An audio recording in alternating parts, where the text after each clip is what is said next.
Robotic Process Automation. RPA stands for Robotic Process Automation. Here, a robot is a software that mimics human actions like click, keystrokes, navigation, etc. Process is a sequence of steps taken to achieve the desired result. Automation is performing the sequence of steps in a process without any human intervention. The definition goes like this: a computer software or a robot to emulate and integrate the actions of a human interacting within the digital systems to execute a business process. They say any high volume, business rules driven, repeatable process qualifies for automation.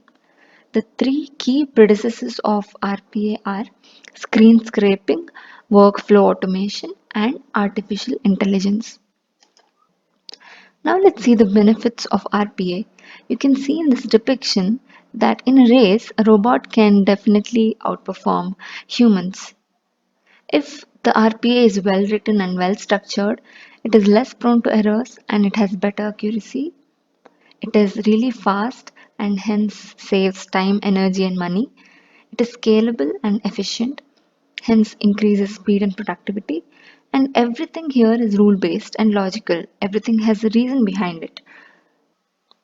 Now let's see some of the concerns of robotic process automation.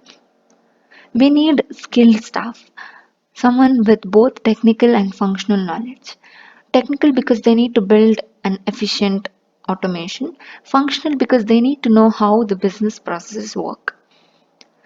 Automation on its own might not have a definite life cycle. We need to be very careful while selecting the process for automation.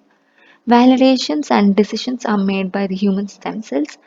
When it comes to intermittent issues, there's a high chance that the robot will fail unless there are cases written to handle such issues. Some of the real time applications are as follows: payroll and order processing, shipment scheduling and tracking, Excel comparison, status reports, fraud case investigation, support and help desk, banking processing. Some of the tools are Selenium, Appium, Cucumber, and there are RPA vendors such as Blue Prism, Automation Anywhere, UiPath, WorkFusion, Pegasystem, etc. I have some experience with a tool called UiPath, so in the coming videos, I'll be demonstrating how to automate using UiPath.